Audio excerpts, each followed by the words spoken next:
If you haven't done so yet, please subscribe to the channel. And if you're enjoying these stories, there's a link below to buy me a cup of coffee. This is the Chassidic Story Project with Barak Hullman, podcasting from Jerusalem, Israel. This podcast is sponsored by listeners just like you. To become a supporter of this podcast, please go to HasidicStory.com, HASIDIC story.com. You'll never know, you'll never know, you'll never know, you'll never know. Shalom Aleichem, my sweetest friends. It's another week and time for some more Chassidic stories. And this week I have 3 Chassidic stories for you. It's kind of nice to start the podcast without the dedication to returning the hostages. Even though there are still hostage bodies, at least there are no living hostages to daven for. But still, a refuah shlema for everyone, success for the army. It's really hard for me to let it go. Anyhow, just know that it's there.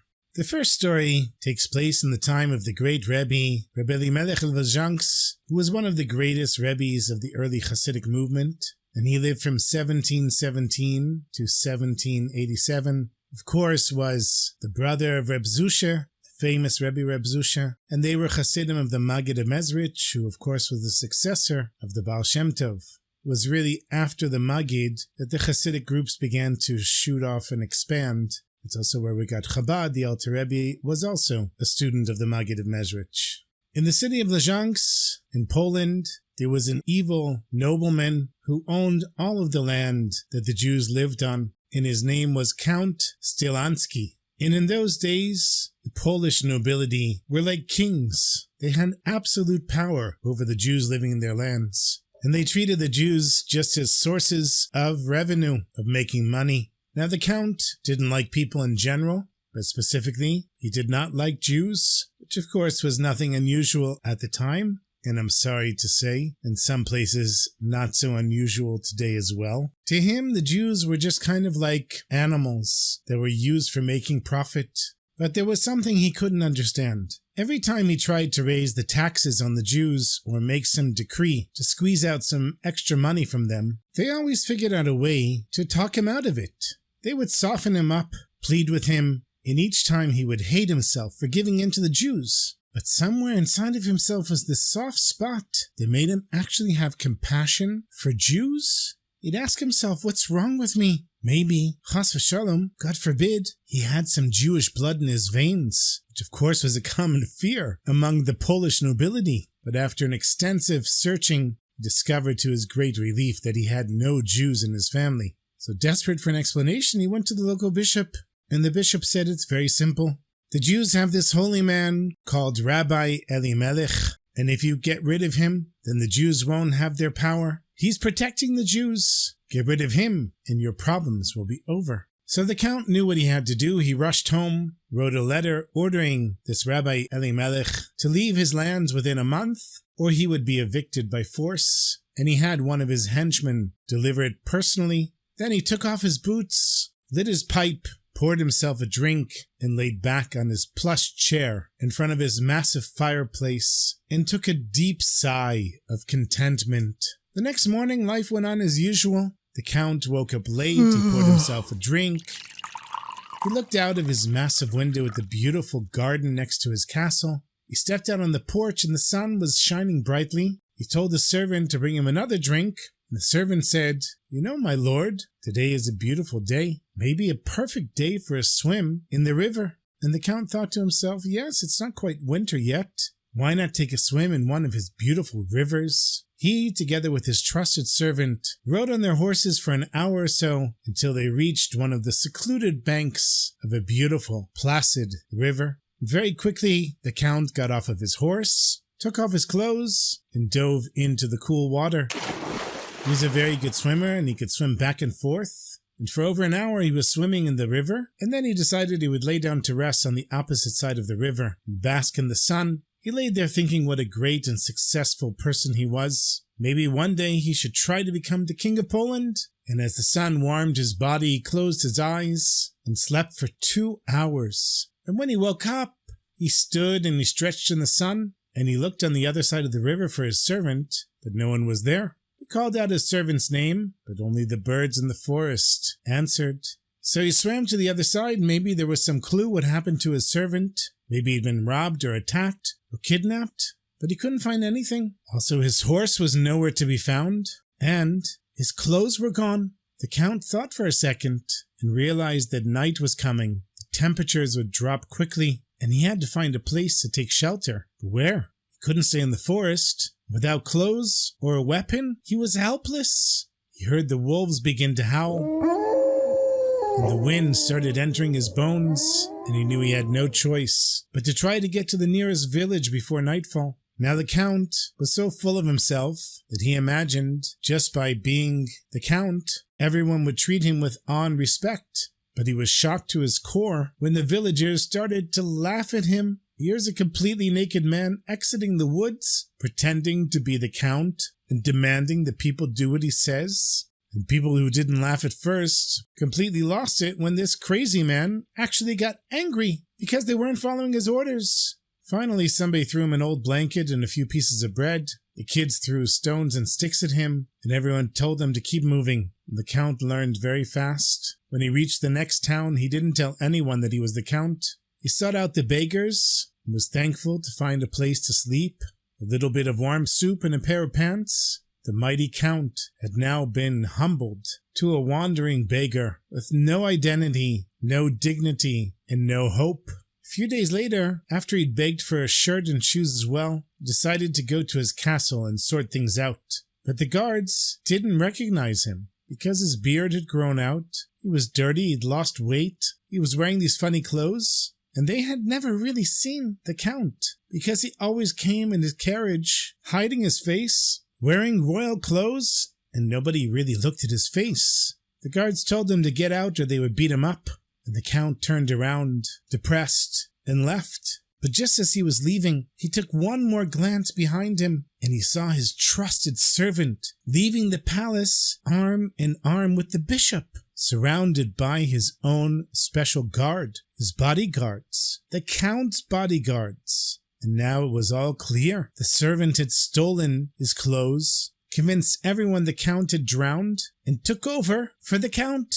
First he thought he was having a nightmare, but the days went on, and there were too many details, and he pinched himself 100 times. This was no nightmare. He didn't know what to do. No one recognized him. No one believed him. No one was loyal to him, and it was getting worse and worse every day. He'd lost so much weight, and his beard was getting bigger. There was no way he could get back his status, or even enough money to live normally. And in Poland, peasants remained peasants forever. Was that to be his fate? In a moment of complete desperation, suddenly an idea popped into his mind. He had made these evil decrees against the Jews, but he never actually carried them out.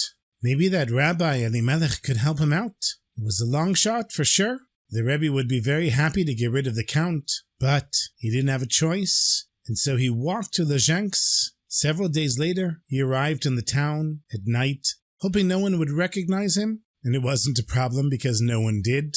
He went into the Rebbe's shul with a hood over his head with the other beggars, and when the Rebbe came out of his room to daven Chariot, he passed out coins to the poor people there, looked at the Count in the eyes and said, "Come to my room this afternoon after the prayers." A few hours later, the Count was sitting opposite the Rebbe, pouring out his heart about everything that had happened.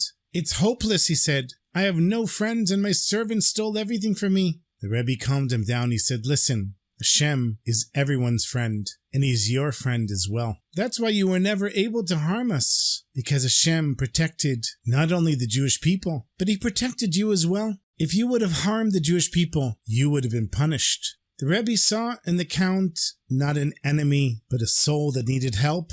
He gave him money and told him to go to the local tailor and have royal garments made like the ones that he'd lost. He should buy a horse and a carriage and ride to the bishop and tell him what happened. But the Rebbe begged him to remember what he had said about God protecting the Jews. And the Count did as the Rebbe told him. He had the royal clothes made, couldn't afford to buy a horse and carriage, but he rented one. And when he showed up at his palace, the guards immediately saluted him and let the Count in. The Count went to the bishop and told him everything that had happened. The servant was hanged, and the Count was reinstated. The power of the Tzaddik's blessing had restored what seemed impossible to restore. And until the Count's passing many years later, the Jews had no problems in the province of Lubavitcher. The Count now understood everything that had happened to him. For years, every time he tried to raise taxes on the Jews or pass some cruel decree, something inside of him softened and he gave in, and he hated himself for this weakness. But the one time that he finally took action, writing the letter to expel Rabbi Elimelech, within 24 hours he'd lost everything. His servant stole his identity, he became a beggar, and no one recognized him. And the Rebbe had spelled it out for him. That's why you were never able to harm the Jews, because Hashem was not just protecting them, but protecting you as well. The Count realized all those years it wasn't weakness, it was Hashem saving him. In the instant he actually tried to hurt the Jews by expelling the Rebbe, he was immediately punished, and only the Rebbe himself, the same Rebbe he tried to expel, could restore him to power. May we all merit to recognize Hashem's protection in our lives, even when it comes in strange ways. Hi, good Shabbos, good Shabbos, good Shabbos.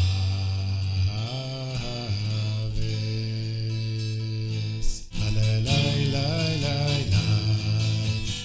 Mama, mama, lili, la, la, la, la. Hallelujah, la, lili, la, la, la. La, la, la, la. Lili, la, la, la.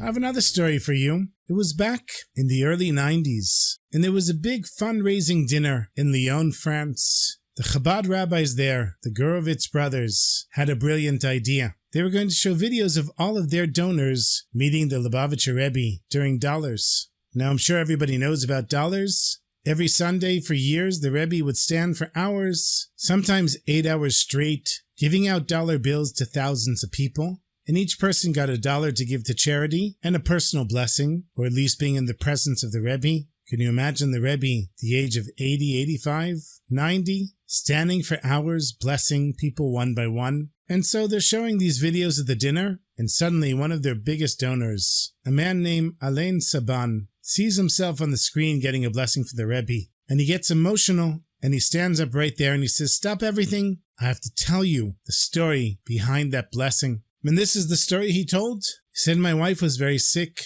and like any good husband, I flew to New York to get a blessing from the Rebbe." He said, "While I'm standing in line for dollars, and my turn comes, I told the Rebbe about my wife's illness. And the Rebbe gave me $1 for my wife, and then suddenly he hands me a second $1, and he says, 'This is for the school that you will establish.'" And I'm thinking, what school? What's he talking about? But it turns out the Friday before, Rabbi Gorovitz had mentioned to the Rebbe's secretary that I was building a massive hotel in Lyon. Not just a hotel, but a hotel with a school for management attached to it. It was 1988, and the Rebbe had declared that year the year of building. So the Rebbe gives a blessing for the hotel and the school, and I'm about to leave feeling good about myself, when the Rebbe calls me back and says, "When you open the hotel, make sure to place mezuzot on every doorway." And I thought to myself, every doorway in a commercial hotel? Not just the main entrance, not just my office, but every single doorway? But I know the Rebbe. The Rebbe is a holy man, and if the Rebbe says to do it, then I'm going to do it. Said fast forward to the grand opening. I invited all of the big shots, government officials, business leaders, anyone who was anyone in French society. And the tables are set, the food is incredible, but I'm not starting. I'm just waiting and waiting. And what am I waiting for? 2 Chassidim walk in, in black hats and long coats and full beards. And everyone stares at them and says, "You invited rabbis to the fancy hotel opening?" And I walk over to them and hug them and announce, "Now we can begin." And I explained to everyone that the Lubavitcher Rebbe blessed this hotel. And he told me to put mezuzahs on every door. And these rabbis are here to do exactly that. And we're not opening without those mezuzot. And with that, I opened my luxury hotel with hundreds of mezuzot on the doors. And this is where the story gets really intense. A few years passed, and the hotel was hemorrhaging money, bleeding millions. And it wasn't just my money. I'd borrowed money from banks, private investors, everyone. And it was clear that the hotel had to declare bankruptcy. Now, I'm an honest businessman, and I thought all these people who trusted me are going to lose their money, and that bothered me much more than losing my own fortune. But just when I thought it was bad, it got worse. The French government thinks that something fishy is going on. They said nobody loses this much money honestly. This guy must be stealing, embezzling money. So they sent a special government auditor to investigate me. And this auditor, he is tough, he's brutal. Meeting after meeting, question after question, I can see he thinks I'm a thief. And he actually writes up a preliminary report that says that I embezzled money. He says to the crowd, I can't describe to you how dark those days were. The government seized my house and sold it. My parents had to secretly buy it back just so I wouldn't completely fall apart. The doctors were telling me that I might have a total breakdown, and now the day arrives. The auditor comes to my office to deliver his final verdict. If he says I'm guilty, I'm going to prison. My reputation is destroyed and my life is over. So I'm sitting in my office waiting, and the auditor walks in, and just at the doorway, he stops for a second, stares at something, and then I realize he's looking at the mezuzah on my door. Finally, he comes in, and he looks around my office, and I have all of these pictures with the French president, government ministers, certificates, awards, but in the center I have a huge photo of me receiving $1 from the Rebbe. The auditor stares at that picture for a long time, and then he sits down, and literally I'm shaking. It's either prison or freedom, bankruptcy or salvation, and he starts talking, and I can't believe what I'm hearing. Instead of accusations, he actually begins to defend me. He said, Mr. Saban made some rookie mistakes. He had some bad luck, but there's certainly no fraud here. And then he said, I'm actually recommending that the government give you a loan to restart your business. We wouldn't want to lose all those jobs and all the tax money they bring in. Mr. Saban said his lawyer was speechless. He was speechless, and everyone who knows about the case was shocked. He said I had to know what changed the auditor's mind. So I asked him straight out, yesterday you thought I was a criminal, and today you're saving my life. What's going on? The auditor looked at Mr. Saban and he said, this morning before coming here, I decided to go through your entire hotel one more time. I looked at every single door, and each of them had a mezuzah. Not just the entrance, not just the offices, every single door, hundreds of them. And I need to share something with you. My wife and I escaped Austria just before the Holocaust. We barely made it out alive. When we got to France, we made a decision we weren't going to tell anyone we were Jewish. And for decades, no one knew we were Jews. We even forgot we were Jews. But I saw those mezuzahs and I remembered. I remembered my parents' house. I remembered what a mezuzah was. But in my childhood, you put a mezuzah on the front door, maybe 1 or 2 rooms, but who puts hundreds of mezuzahs on a commercial hotel? Then I came into your office, another mezuzah. And that picture with the rabbi was clearly a holy man, and I knew 2 things. First of all, a man that puts hundreds of mezuzahs on his hotel when he doesn't have to, that man is not stealing money. And second, you reminded me that I'm a Jew. Can you imagine, my sweetest friends? This assimilated Jew hadn't thought about his Judaism in 40 years, and the mezuzahs brought him back. And Mr. Saban concluded his story and he said, so let me tell you what really happened here. The Rebbe, when he told me to put mezuzahs on every door, he had holy vision. He saw the future. He knew an auditor would investigate me, and he knew that that auditor would be a hidden Jew whose neshama was waiting to come home. Those mezuzahs saved me from prison, and they brought a Jewish couple back to Judaism. I'm still in touch with them, and they're fully observant Jews. And with that government loan, I was able to rebuild my business, and now I have a chain of hotels all across Europe. And every single one has a mezuzah on every door. They all have kosher food and Shabbos arrangements for Jewish travelers. All because the Rebbe told me to put up mezuzahs. You do a mitzvah, you put up a mezuzah thinking you're just following the Rebbe's advice, and you have no idea that there's a Jewish soul who's been hiding for 40 years, and your mezuzah is going to wake him up, and you have no idea that the same mezuzah is going to save you from prison. Every mitzvah we do, we think we know who it affects. But really, you never know. You have no idea how many souls we're touching, how many lives we're changing, and how many miracles are set in motion. May we all merit to see the small things we do create waves of goodness we never imagined possible.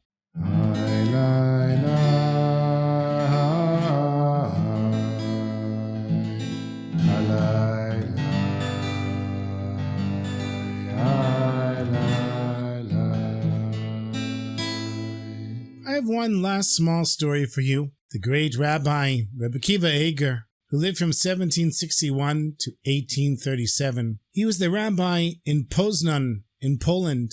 And when he came to take up his new position of rabbi, the whole city could hardly contain its excitement. The Jewish quarter was swept clean, banners were hung from windows, and men, women, and children lined the sides of the road, waiting to catch a glimpse of their new rabbi, who was known throughout all of Europe as one of the greatest Talmidei Chachamim, Torah scholars of his generation. The chariot carrying him finally appeared at the edge of town, elegant, shining, and drawn by strong stallions. And inside sat the new rabbi, Rebbe Akiva Eger, and beside him his beloved son-in-law, the Chassam Sofer, who had married his daughter 2 years earlier. When they saw the carriage, the crowd erupted in song and joy. Everyone was shouting, Baruch haba, blessed is those that come. And the Chassam Sofer, who understood the holiness of his father-in-law, felt a deep discomfort. All this honor, he thought to himself, is not for me, it's for the rabbi, for the tzaddik of the generation. And quietly he stepped down from the chariot and slipped into the crowd, joining the townspeople celebrating, clapping as the chariot rolled forward. And a few minutes later, he looked up and he saw on the other side of the road, walking humbly amongst the cheering people, was his father-in-law, Rebbe Akiva Eger himself. Rebbe Akiva Eger had thought the same thing. Surely all of this honor is for my son-in-law, the great Chassam Sofer, whose name shines throughout the world.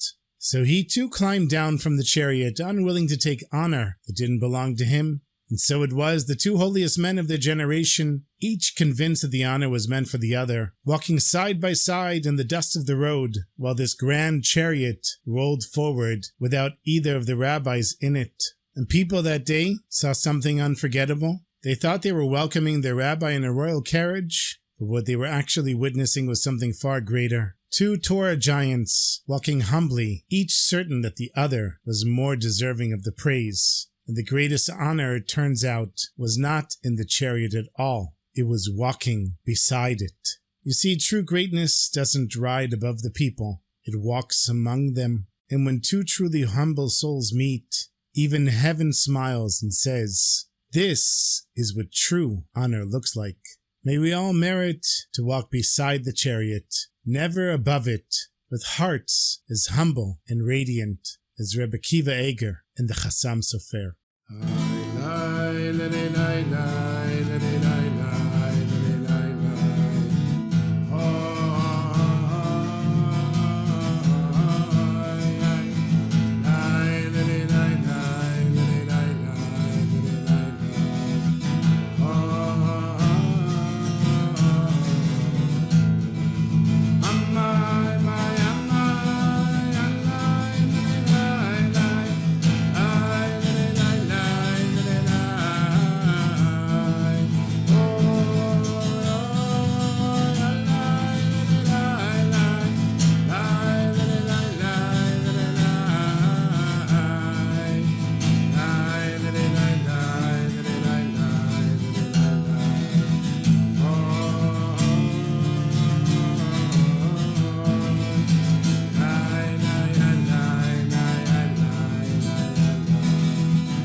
Thank you so much for listening. As always, my sweetest friends, it's always such a pleasure to tell the stories. Thank you to all the supporters of this podcast and all the contributors, all the listeners, and thank you everyone for saying hi to me and to writing to me. I hope you have a beautiful Shabbos and a beautiful week.